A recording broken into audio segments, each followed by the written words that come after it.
Era uma mão na direção e a outra no carinho. Se tu tá na internet nos últimos dias, eu tenho certeza que tu já ouviu essa frase em algum lugar.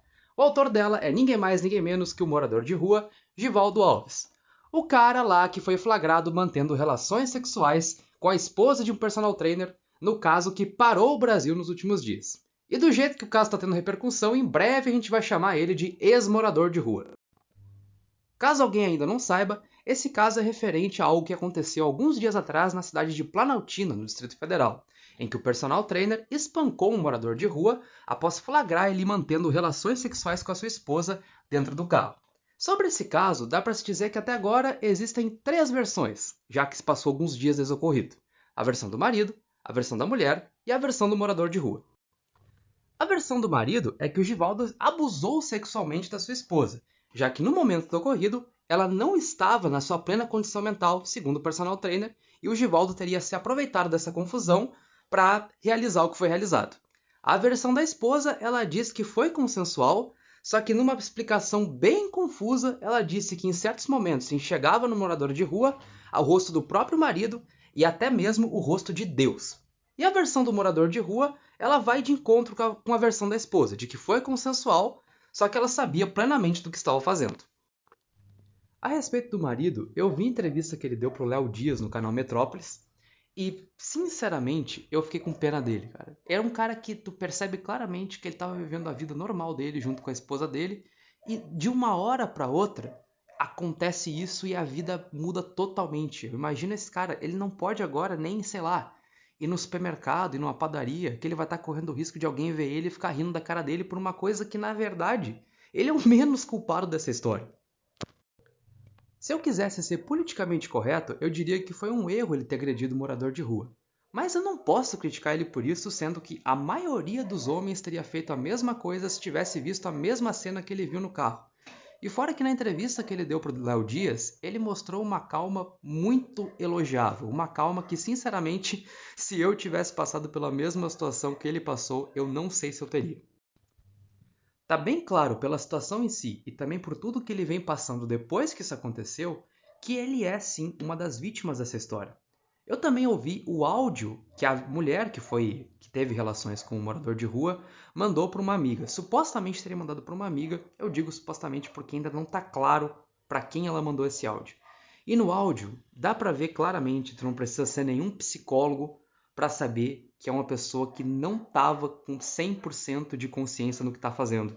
Porque ela falava coisas totalmente sem sentido. Ela falava que olhava para o morador de rua e tinha horas que ela via o morador de rua, tinha horas que ela via o rosto do marido dela e tinha horas que ela via Deus. E se uma pessoa vê o rosto de outras 2 pessoas, no caso de Deus, um outro ser, no rosto de uma outra pessoa, eu acho que normal essa pessoa não tá. Eu acho que seria um pouco forçado dizer que essa pessoa está numa situação normal. E é claro que eu também vi a entrevista do morador de rua, Givaldo Alves, entrevista que ele deu inclusive para o mesmo canal Metrópolis, no qual o marido, o personal trainer Eduardo Alves, havia dado uma entrevista para o Léo Dias um tempo antes. E pensa numa pessoa que sabia que ia ter os seus 15 minutos de fama e aproveitou muitíssimo bem. Ele já começa fazendo o showzinho, dedicando 1 minuto de silêncio em memória das vítimas da Covid-19. Dá para discutir se foi sincero ou não foi, mas não me parece ser muito confiável não. E eu posso dizer que a entrevista do Givaldo Alves foi uma das coisas mais nojentas que eu já vi no YouTube em toda a minha vida. É nada mais nada menos que uma pessoa que ferrou com a vida de 2 pessoas ficar 45 minutos, acho que foi mais ou menos isso que durou o vídeo no Metrópolis, ficar todo esse tempo se vangloriando disso. Ele diz no vídeo que ele é um amante das mulheres, só que o espertalhão expõe a intimidade de uma como se fosse a coisa mais normal do mundo. Dá pra ver que é um cara que respeita muito bem as mulheres, né? Ele diz no vídeo que a mulher teria emprestado primeiro R$ 10 para ele comprar uma cachaça, e que ele usou esse dinheiro para comprar um maço de cigarro. E que momentos depois essa mesma mulher teria chegado para ele e dito que queria namorar com ele. Ele disse que ele não tinha dinheiro, que ele não tinha nada para dar para ela, que ele não tinha como namorar com ela, e ela ainda assim insistiu no negócio. Aí dá pra ver claramente que essa mulher não estava bem. Pensa bem, cara, se eu tô na rua e eu vejo uma mulher que eu conheci hoje chegar pra mim e dizer que quer namorar comigo, É óbvio que ela não tá bem. É óbvio que ela não tá consciente do que tá fazendo. E o que esse cara foi? Ele não procurou ajuda, ele não fez nada. Ele continuou conversando com ela, até que eles foram para um carro, que ele insiste em dizer que não é um carro branco, era um carro vermelho que ele tinha entrado. E ele diz em determinado momento que se você me quer, você tira a roupa. Realmente é uma coisa muito bonita de se fazer com uma mulher que claramente está precisando de ajuda e claramente não sabe o que está fazendo. A última coisa que eu quero fazer aqui é bancar o homem feminista. Mas se essa situação tivesse acontecido comigo, uma mulher que conheci hoje tivesse chegado para mim dizendo que queria namorar comigo, eu procuraria ajuda para essa mulher. Eu nem ao menos levaria ela a sério. Que é a atitude que qualquer pessoa com um pingo de noção faria.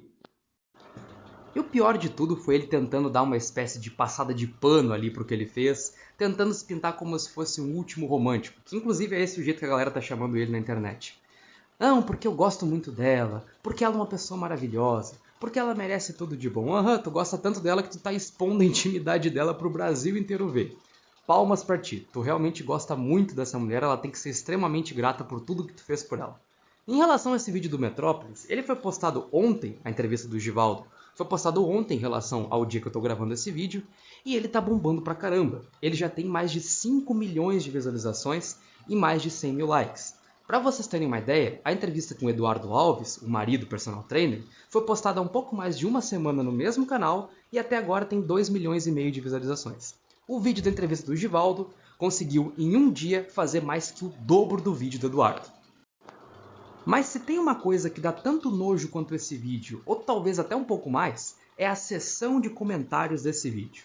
Lá tu vai encontrar um monte de gente dizendo coisas do tipo: toda história tem dois lados, é muito importante a gente ouvir o lado dele, porque ele precisa de ajuda, nossa, como ele é bem articulado, nossa, como ele fala bem, nossa, como ele mostrou ter carisma, meu Deus, esse cara precisa de ajuda. Meu Deus, como esse cara é morador de rua, tu vai ver 1001 elogio pra esse cara. Ah, meu Deus, cara. Depois a gente não sabe por que político corrupto se elege nesse país, né? É só tu falar bem que tu engana uma galera.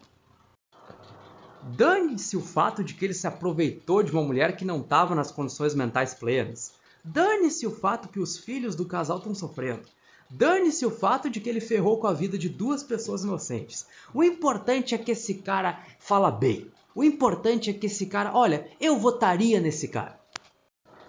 E falando em votar, é claro que os caras da política brasileira, que para esse tipo de coisa eles são rápidos, já estão de olho no Givaldo e até já teriam convidado ele para concorrer a deputado. E infelizmente a gente sabe que no Brasil esse tipo de gente pode sim perfeitamente se eleger. E a gente sabe que, infelizmente, ele vai estar representando o povo, ou pelo menos uma parte do povo, pelo esse monte de comentário que a gente vê aí, exaltando a figura do cara e tudo mais. E só para deixar bem claro, o meu problema não é com quem faz piada ou meme dessa situação. Eu estaria sendo hipócrita de dizer que, não, eu nunca daria risada de uma situação dessas. Eu dei risada dos memes, eu dei risada da situação, eu fiz muita piada com a situação sim. Mas eu sei a hora da piada e eu sei a hora de falar sério. E eu vi muita gente ali não fazendo piada. E sim, honestamente, elogiando o cara. Elogiando um cara que não tem nada, absolutamente nada para ser elogiável na figura dele. Só porque o cara fala bem, porque o cara se expressa bem, porque supostamente teria uma empatia com as famílias que perderam parentes para a Covid-19. E a empatia dessas pessoas com o cara lá, com o personal trainer, com a mulher, com os filhos. Empatia é bom pra dar like no Instagram, né? Pra isso empatia é muito bom. Agora praticar, bom, aí na hora de praticar não sobra quase ninguém mesmo. Mas essa era a minha opinião sobre essa situação toda. Eu desejo muita força para as verdadeiras vítimas dessa história. Era essa a minha opinião. Eu vou ficando por aqui e até mais.